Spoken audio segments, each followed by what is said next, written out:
Hey everybody, welcome to Etc. Live. I'm your host, Kelly Barrett. It is so good to be back with you. I want to give a huge shout out to my show sponsors, Writers and Rockers Coffee Company. I am beyond thrilled to announce my guest tonight, Canadian icon. I'm just going to launch right in and introduce him.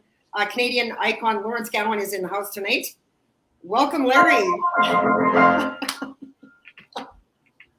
Larry was serenading me a little bit before the show, and he's got a snappy jukebox going on there. Take it away, Little Richard. Here we go. Gonna tell and Mary found out the joint. You can't be having everybody having a lot of fun, oh baby. Yeah. Woo, baby. Have a sound night.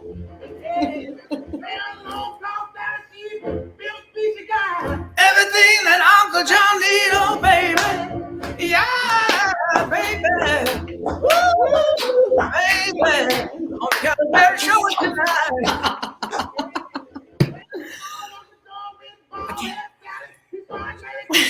Yeah, probably. Well, There you go. that is Lawrence. I gotta say that is definitely the coolest intro I've ever had on the show. It's the coolest intros I've ever done in my life. I love the jukebox. I want a jukebox. I'm jealous. We'll see what we can do. Okay. So actually, Larry went back on his piano and played a few riffs for me before the show. That's never happened before either. So I have a feeling you're going to be one interesting guest, Mr. Lawrence Gowan. And might I say, I wouldn't get ahead of yourself. no pressure. And I got to say, you look amazing.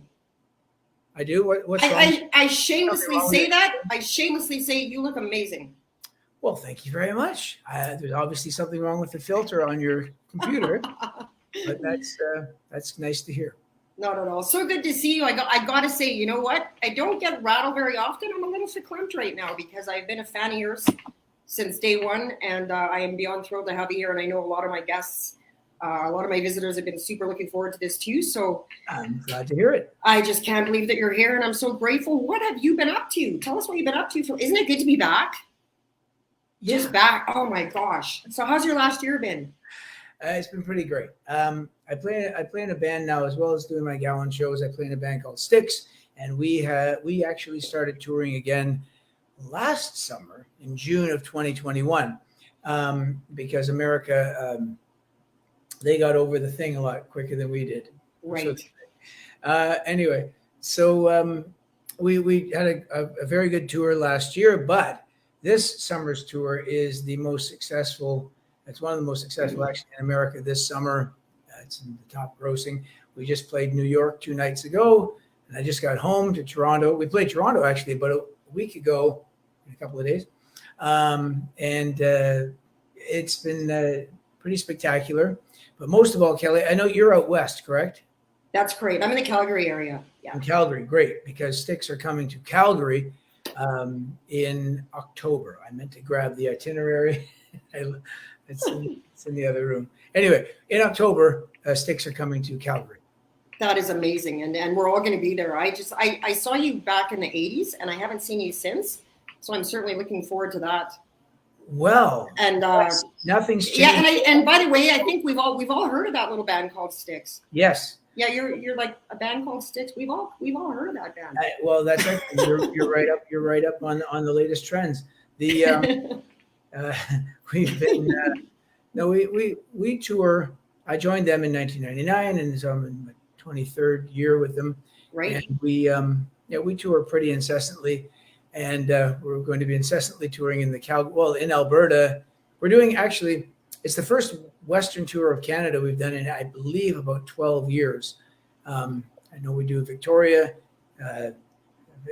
Vancouver, there's a couple of others I'll name in a second. Edmonton, Calgary. I think we do Lethbridge. Yeah, I think you do Lethbridge.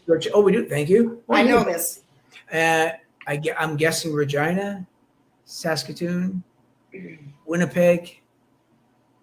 All the hot spots. That's great. Yeah, that's great. You're hitting a lot of the major centers, and in fact, you know what? I'll give you the proper itinerary.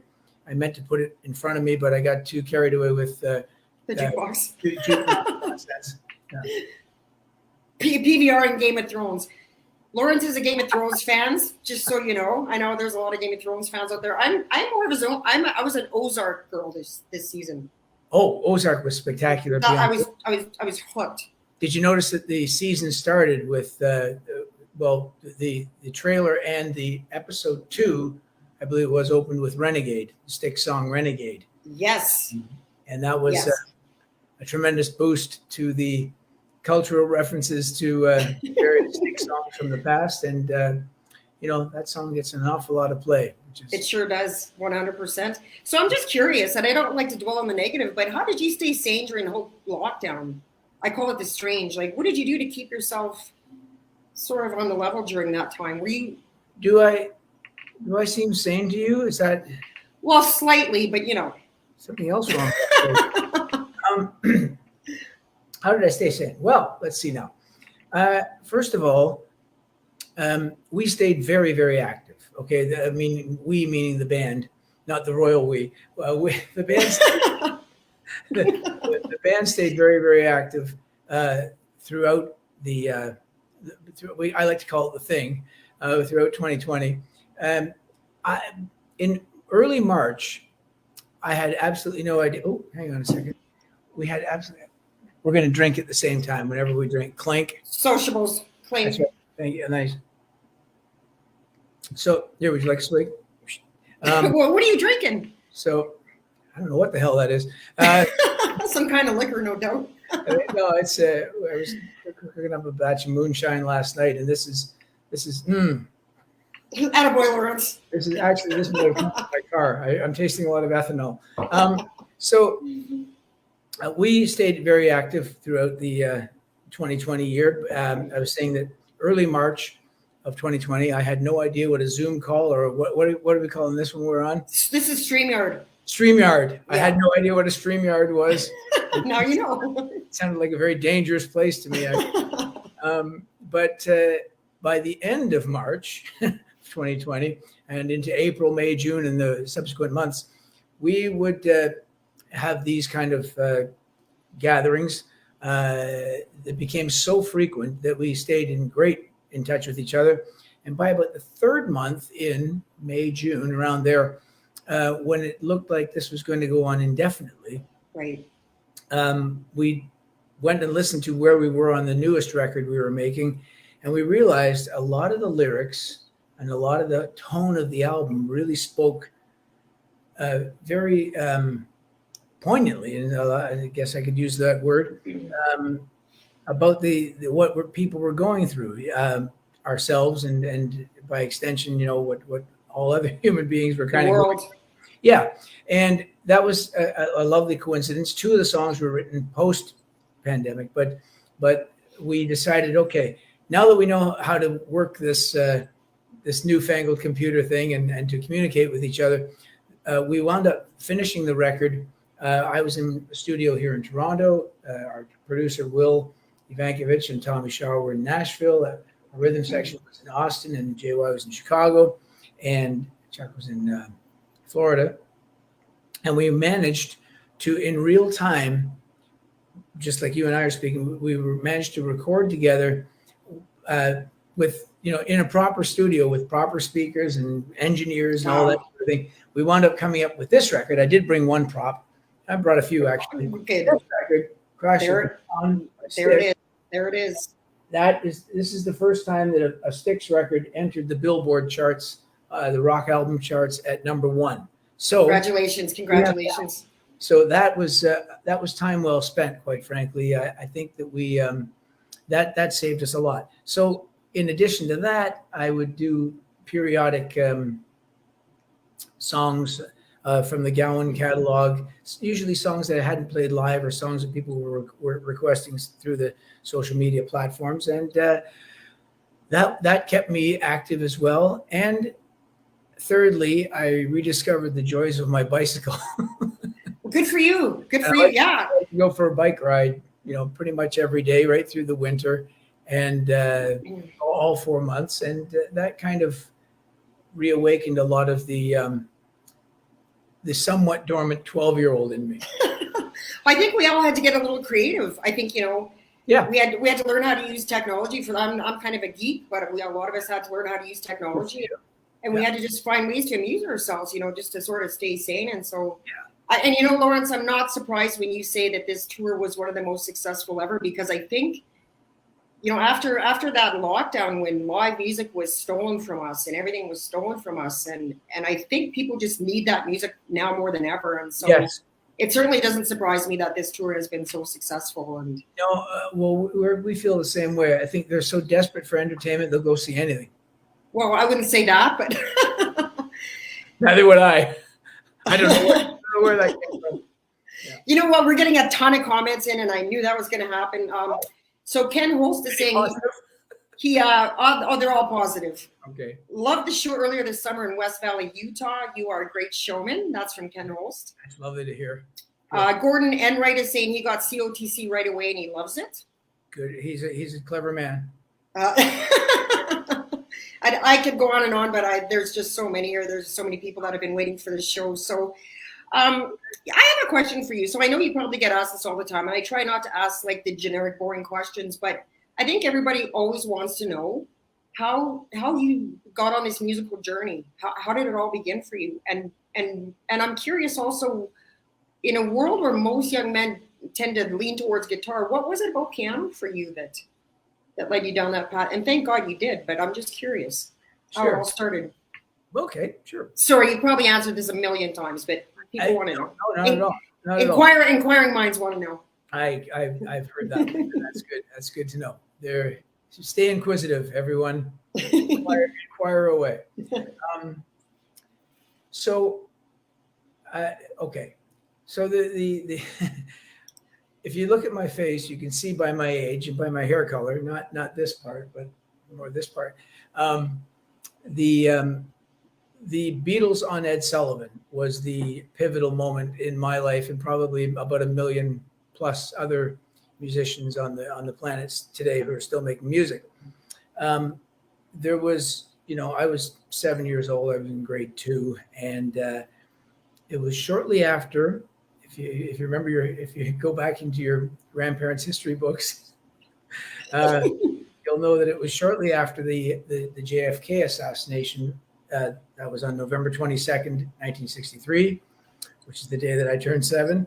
And then a couple of months later, on February the 9th, 1964, Ed Sullivan introduced the Beatles. And what I remember very vividly is up until the moment he introduced them, I was absolutely convinced, as every other 7-year-old boy, I guess, in Toronto, that my future lay with the Toronto Maple Leafs, and that I would be definitely drafted by them, probably just in a few years. Could happen. Oh well, there was that belief that you were going to do that, and and then Ed Sullivan introduces the Beatles. They come on. I remember distinctly, because I was born in Scotland, and so my parents, being a British background, Irish and Scottish, Northern Irish and Scotland, they were making a fuss about, there's going to be an act. There's going to be an act on from Liverpool. That's not far from Glasgow. I remember my mom saying, very close. And I hear they're great. And so I'm like, Great accent, but I'm loving the accent, by the way. I'm okay. That was my mom I was doing. My dad's a whole different story. And so there was nothing else to watch on TV anyway. So we'd watch Ed every Sunday night, 8 p.m. And the moment they were introduced and the moment they started, I think we were about 30 seconds into All My Lovin'. And my dad, who wound up becoming a huge Beatles fan, but at first was so like, what? And I remember him, I've never heard him use the expression. He kind of went, what the hell is this? What's with the long hair? And well, just that's all. He was just, puzzled by what exactly is going on here, and the excitement that you could see it was generating, etc. And I distinctly remember suddenly thinking, I don't know what it is, but that's what I want to do. Just like that. Well, it was so much fun. It was such a a fireball of emotion that suddenly just Right. surged through you and all over the world, I guess, that you just felt driven to do that. So then beginning the next day, I put my hockey stick down and started bugging my dad like crazy for a guitar, which he eventually got me. And I played guitar for a couple of years. And then my mom one day just happened to say she preferred the piano, and Right. which says a lot about my guitar playing. So, Love you, Larry, but maybe we should try the piano. Yeah. Gotcha. fortunately, I said to her, I was by that time I was 10 and a smart ass, and said, well, we don't have a piano. Okay, so how am I going to play piano? I don't have one. Right. And so she said she would pay for me to take lessons, and if I did well, that we'd continue on. So I took lessons, and after a couple of years of taking them and playing on my piece of cardboard, my piano teacher convinced my parents to Get the kid a piano. this kid a piano, which they did, and that began my, so that's the origins of that, in a long drawn out tale. As far as professional stuff goes, if you want to know about that, I'll tell you that too. Absolutely. Oh, you do? Okay. Absolutely. So I was very early 70s, very enamored with the earliest parts of progressive rock. I'm sorry, I wish I knew how to turn off these notifications. It's all good. The first time hearing Yes and Genesis, and I'm going to include Elton John, funny enough, in that, although I know that tinged with all kinds of blues and gospel and folk and all rock, and all those elements kind of came through him. I began to realize that the level of musicianship, particularly for keyboard players, piano players, was like way up. And that kind of prompted me to start taking my lessons more seriously. And I went to the Royal Conservatory here in Toronto because Rick Wakeman went to the conservatory in London, and Elton John went there, the Royal Academy. So I went to the Royal Conservatory here, and by the time I was 19, I got a degree in classical piano performance. And the very next month, I got my first professional gig with a band. It was a kind of progressive rock band playing at the Holiday Inn in Oshawa, Ontario. And I really haven't stopped since then. That's basically been my life from that point on. Was that Rheingold? That's Rheingold, yes. Yeah, Rheingold. that's right. And then that was that. I traded in the hockey stick, and Larry, really, we have to talk about the Strange Animal album. Yeah. Which most people know garnered like 6 Juno nominations and 2 awards for, best album graphics for Strange Animal. That was very beyond its time. That video, I remember when it came out, was way beyond its time. This is terrible. I didn't do this right now. You look lovely. It's horrible. There we go. Put yourself together, Larry. And you won best video for Criminal Mind and best graphics for the Strange Animal. And at that time, I'm just wondering, because that was fairly early on, was all of that notoriety, was it slightly surreal? Like, was it slightly mind-blowing in the beginning? Yeah. All the things that you've heard about suddenly being a known person, famous or whatever you want to call it, but basically you're known everywhere you go. Yeah. All of the various axioms that you hear about that wind up coming true pretty much within the first few days. You begin to notice that there's, people are very different around you. It's odd. You do feel kind of what would the word be? Extremely elated. Let's start with that. Because you suddenly realize, oh my God, I've connected, and that's really what you wanted to do for your whole life. You feel very connected, but at the same time, you begin to have this odd feeling of isolation. I would imagine. It's not entirely off-putting. I don't mean it that way. There was a power to television then. There still is, but I mean, now that it's dissipated somewhat because we have screens in front of us all the time. So we're not as what would you say? We're maybe not as gobsmacked by seeing someone whose image you've seen millions of times and you might not even know who they are. Right. Whereas back then, if you had a video played, 4 or 5 times a day on Much Music, and CBC played you after school, and the local television station, and then, all these various factors, you really couldn't go anywhere without people knowing who you are, especially if you had an uber mullet like I had on my head and a big swath of red. I'm going to stop you there for 1 sec because Eric Sherman is saying that you had the best 80s male hair ever. Eric, no. You were rocking the mullet, Lawrence. You just saying you were rocking that mullet, buddy. We looked it up a couple of weeks ago on tour. The hairstyles of rock past came up, and I believe on the internet they looked it up, top 10 mullets of the 1980s. And you were there. I think it was number 7, and right just ahead of me was John Stamos. And I think that's unfair. I want to recount. Uncle Jesse. Yeah, you. I think that election was stolen. There's something up with that, hey? Yeah. That's funny. But man, weren't they a glorious time? Weren't the 80s just the most magical time ever? My whole life's been a magical time, but I would imagine. The 80s were they were particularly it's funny when you're living through it, you think well, we've arrived, we're here, we're in the future, it's never going to develop much beyond this, how could it? And now you look at it and you're like, wow, this is like an age of antiquity. But man, there were some great songs, even songs that I kind of took for granted back then. Well, yeah, and quite commonly, and was kind of like, yeah, that's okay. Now today when they come on, I'm like, oh my God, this is a classic beyond classics. Like if I hear, Frankie Goes to Hollywood or something like that, I'm like, oh, listen to the production and listen to how amazing this is. Or, we toured with Tears for Fears. Right. And I was listening to their new album. I thought it was excellent. And now when I hear a Tears for Fears song, it's like, that's like listening to Beethoven or something. It's really spectacular how 100% how well that music has weathered the time. Well, the thing I think about the 80s music, and I'd like your opinion on this, I kind of worry about future generations because I feel like there was music that came out of more of the 80s, but also the 70s.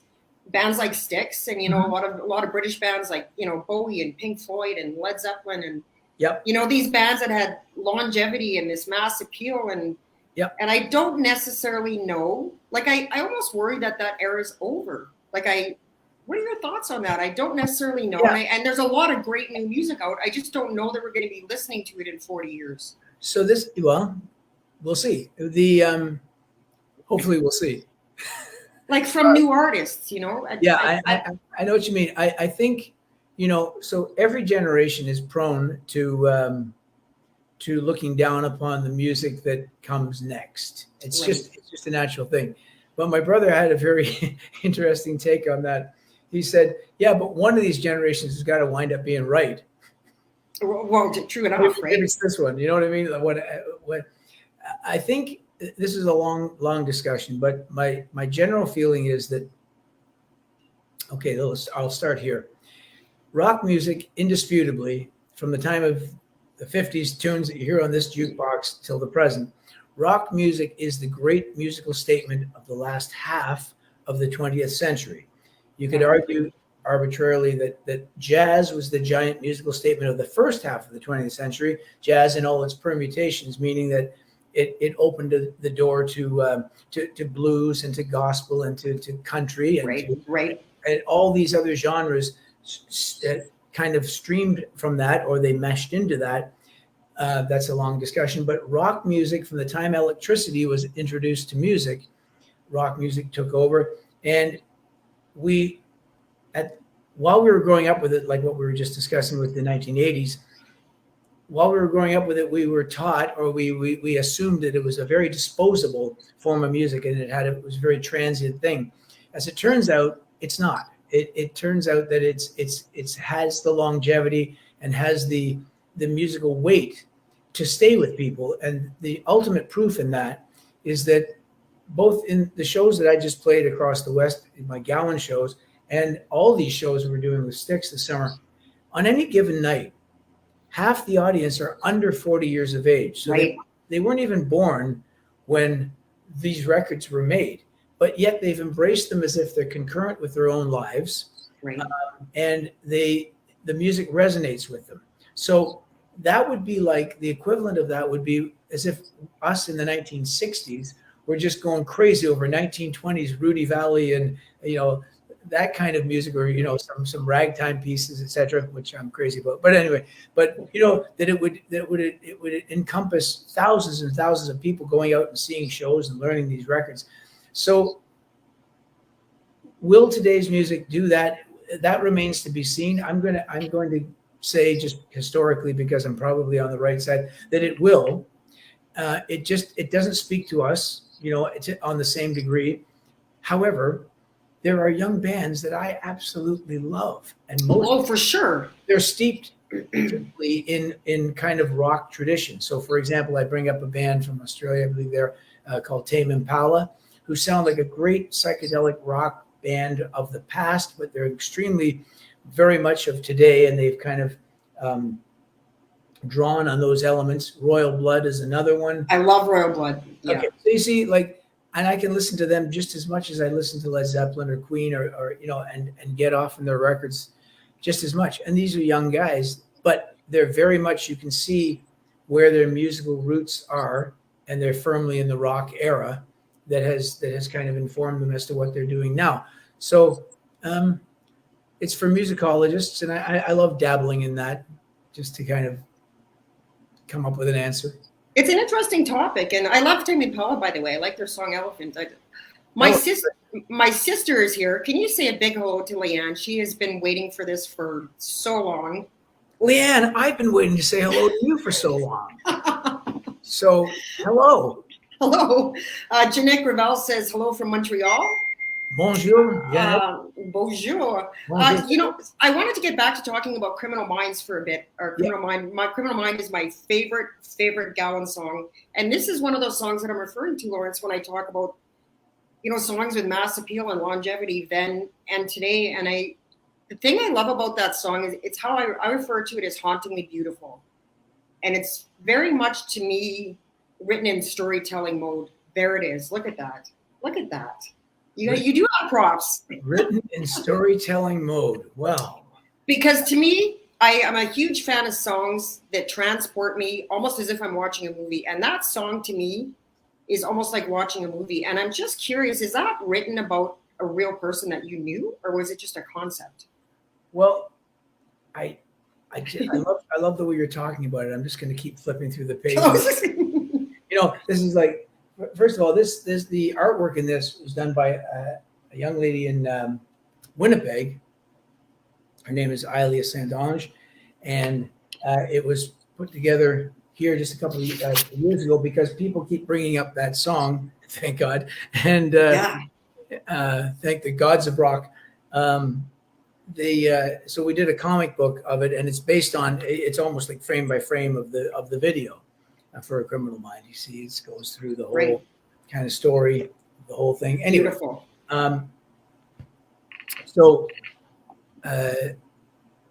Was it about a real person? Okay, so yes, because the real person is really all of us.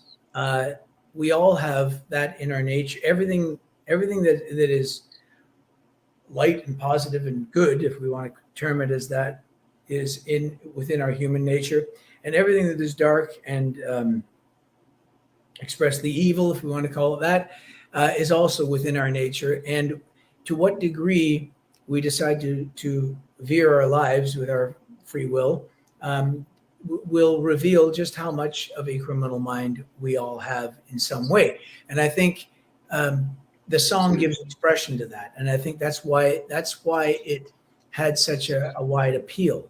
We played it with Styx last week here in Toronto, and it was amazing to hear. You know, whenever I start that song, I get about 3 notes in, and then I never hear the 4th note because the audience just explodes. Goes nuts, I bet. And because of that, I know it somehow everyone sees themselves in this song in some way. Now, having said that, I do have a number of interesting stories about that. I think one of the most dramatic happened in Halifax Airport. I've told this before, but it was around 1996, I'll say. Yeah, it's 1996. I was sitting waiting for a flight, and the guy next to me was leaned over, and he had a strong Newfoundland accent, and he said, "Hey, buddy, you're the guy that wrote that song, Criminal Mind." I said, "Yeah." And he said, "That song is my life story." And I said, "Is that?" I want to go sit somewhere else now. Yeah. Yeah. I just got to go talk to this guy over here for a second. Oh, look at the time. I'll be right back tomorrow. And no, I was really intrigued. And I said, "How is this your life story?" He said, "I've listened to that song every single day for the past 8 years." I said, or I guess it was more than that. Yeah, so maybe it was 93. For the past 8 years. And I said, every day. He says, "Yeah, because it's who I am." And then I kind of looked a little bit further, and I saw that he was shackled to a RCMP officer who was transferring him from one facility to another. Right. And I thought, so there's the most extreme example of someone who really, really saw themselves in the song. And he was using it as a form of therapy in a way, because he wanted to get his life back on track, so to speak. And in a way, I think the admission of guilt that's within that song is something that everyone has to kind of look at when they look in the mirror, to whatever degree.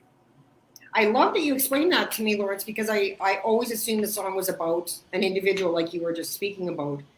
But I love the analogy that it's kind of within all of us. It kind of goes back to that, the two wolves we all have in us, the good and the evil. Which one wins? Well, the one you feed is the one that wins. And I think that's why it has such mass appeal, because also I think almost everybody, or maybe it's just me, kind of knows somebody like that. Like somebody, whenever I hear that song still to this day and it's on my playlist, I think of a certain individual that I knew that was like intrinsically a decent person, but just had this little screw loose and just had this criminal mind, and he ended up dying in prison.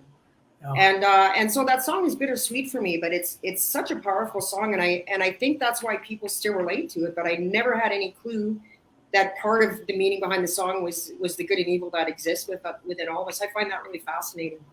Yeah, I think it's that. I remember my own little, as a younger guy, the little, what should I say, the little delinquent things that you might do that eventually you might, hopefully in time, realize my life's going to go really not the way I'd prefer if I continue down this path. Yeah. I'm just curious. I'm backtracking a bit to the new album. I'm just curious what the writing process looks like for Styx. Yeah. So the writing process is mainly divided between Tommy Shaw, Willie Vankovich, who's also the producer of the last two albums we've done, and myself. And some of the, there's one piece that our bassist wrote on for this record. Jay Wide, James Young, he wrote on one of the pieces for The Mission. Todd Zuckerman, who's our drummer, he had one transitional piece on the previous album. We all kind of throw ideas in there, but the main writing team, on the bulk of the material would be Tommy, Will, and myself. And we have a ton of ideas, and I bet we kind of wind up meshing them together in a way that's kind of indescribable. It's a process that is probably different for every musician on earth who tries to write. And but all of our ideas eventually get kind of squeezed through the kaleidoscope of what Styx is. Couldn't be any more different than doing a solo record, which is a much more of a lone experience, although I've co-written a number of songs. But usually the writing is within your own head, and you've got to kind of get it out and get the right musicians to work on it. With Styx, I have to learn to play with others. Right. Yeah, I got to play with others in the sandbox. That being said, Lawrence, I'm wondering, one of my questions for you was, I'm just curious, having this hugely successful solo career, and then of course, 23 years ago, joining up with Styx. What are the difference in dynamics? How am I trying to say this? The difference in dynamics between having a solo career and then joining a very well-established band. Yeah, so my career has gone backwards, if you want to look at it that way. Most people are in a band first, and then they try breaking up in the solo world. They really are two extremely alike and extremely different things.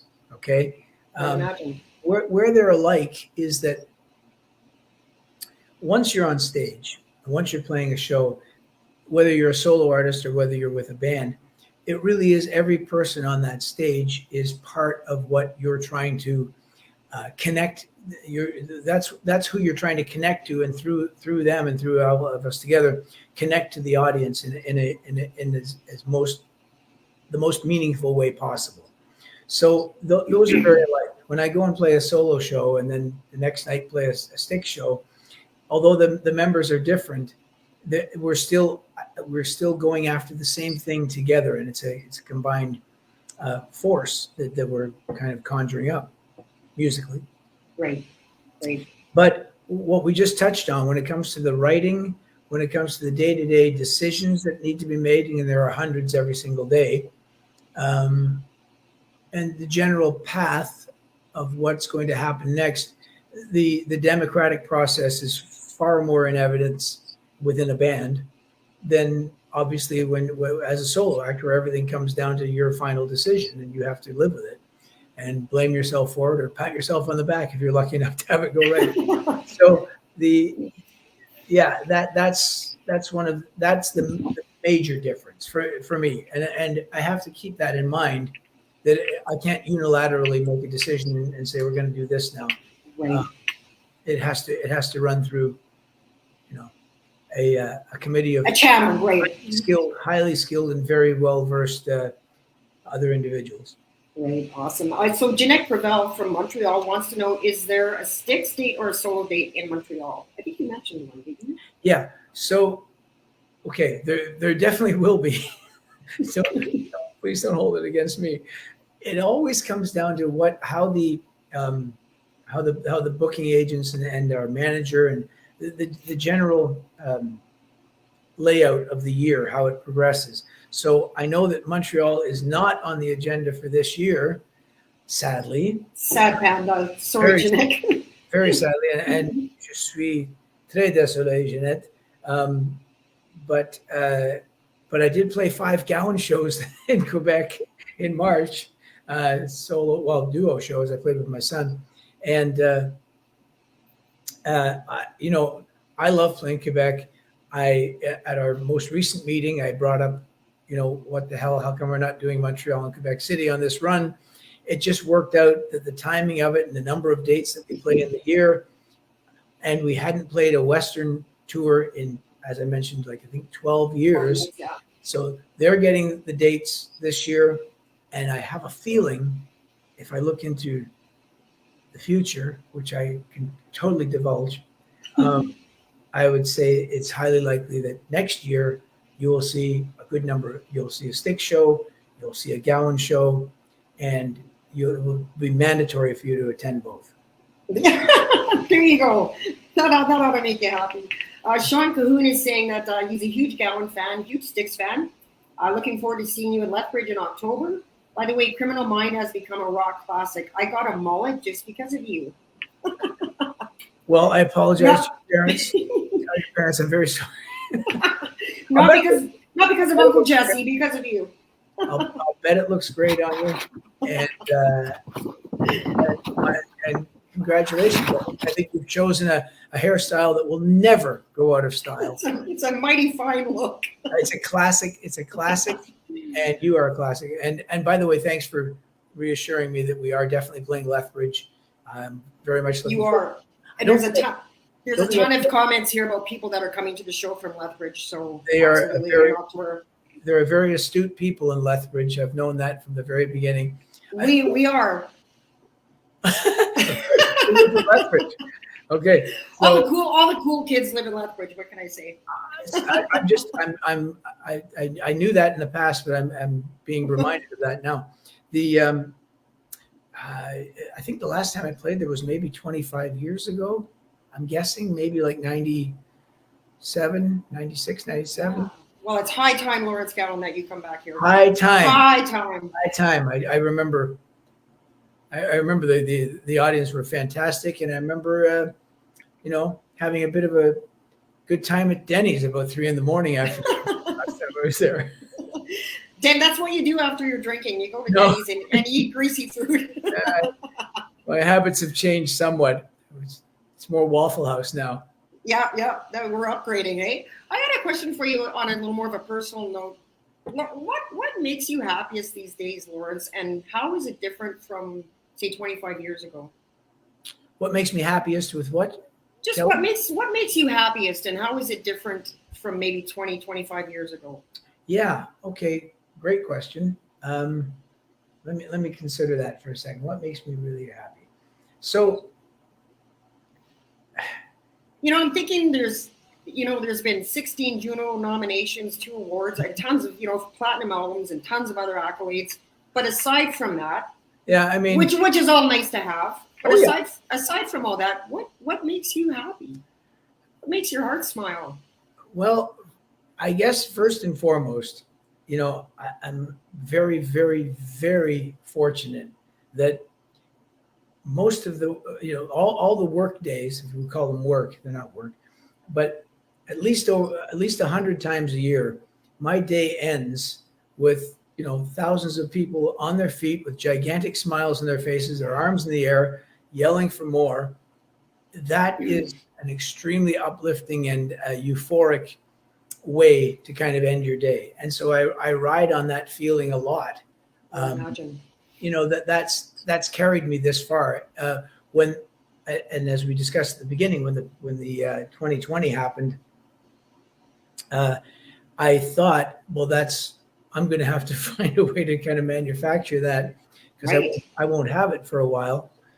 But I wound up getting it. Like human beings are very resilient. I wound up getting a lot of the exchange and feedback, or whatever you want to call it, through what we're doing right now. And it actually, in some ways, it actually made me feel closer to the audience out there and know just how much the music meant to them, because I know how much, So number one would be that kind of thing. I mentioned riding my bicycle, didn't I? Yes. Yeah, you did.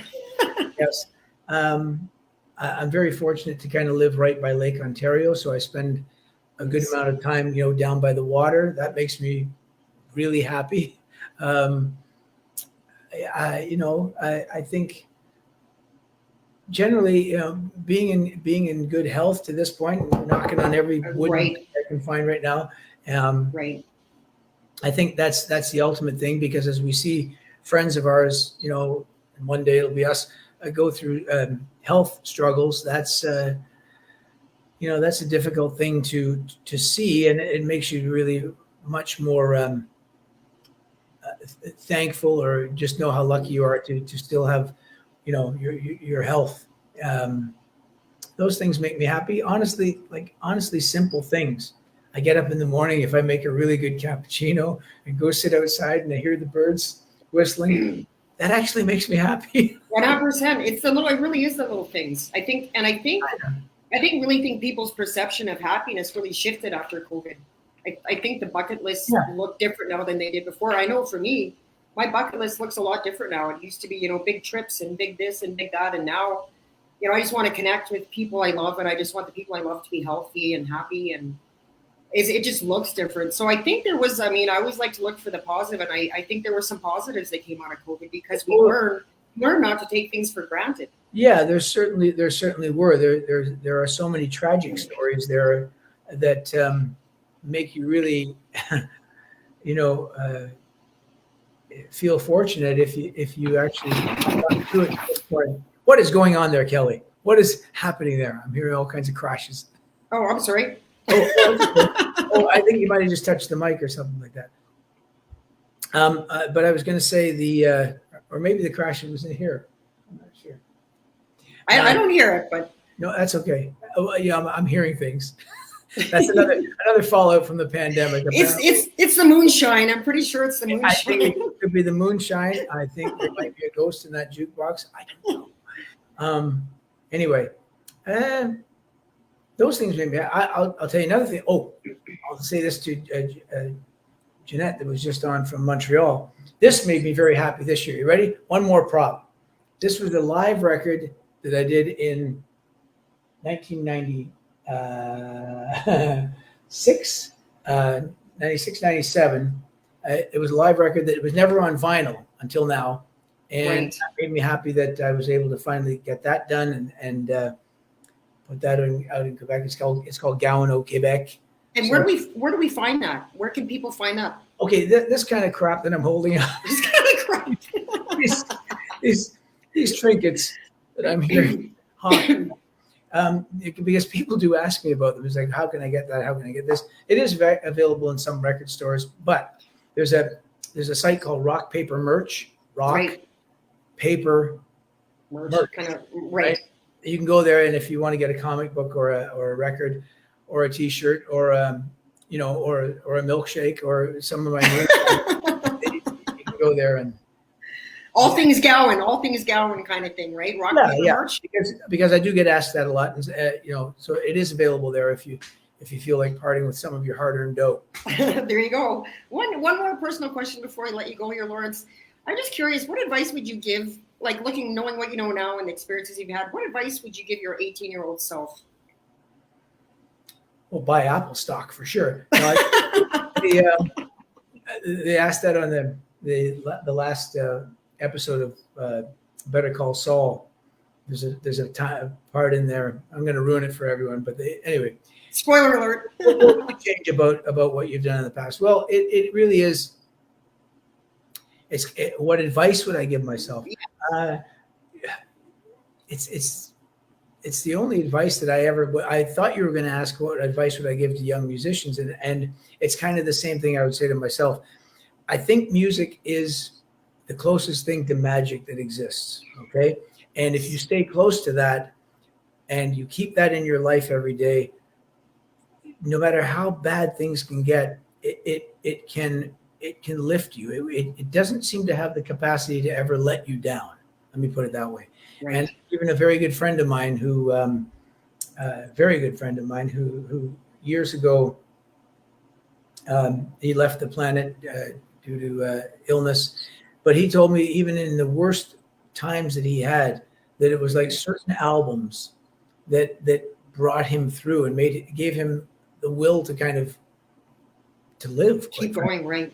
Yeah. So that's really the only thing that I've observed that has not yet found a way to let me down. So that's really it. I mean that, and maybe keep your mullet a little bit longer. I don't know. Chicks dig the mullet. Do they? Now you tell me. Maybe not so much these days, but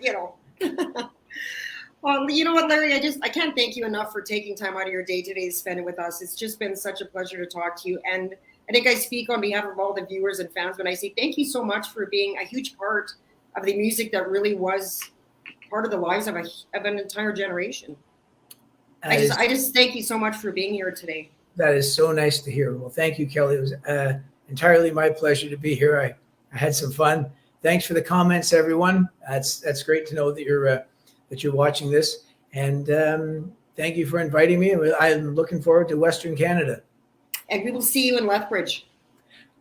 Lethbridge especially, because that's where all the cool kids live, I hear. That's where I live. That's where, you know what? I'll be in the front row screaming my fool head off when you do Criminal Minds. That'll be me. I'll be that girl. All right. Right on. Take care, Larry. Thanks so much. Lovely to see you. Okay, Kelly. Bye now. Once again, bye-bye. Huge shout out to Rockers and Writers and Rockers Coffee Company for sponsoring my show. Thank you guys so much for tuning in. It's great to be back. Take care, stay safe, and be really nice to each other. We'll see you next week. Bye-bye. Bye now.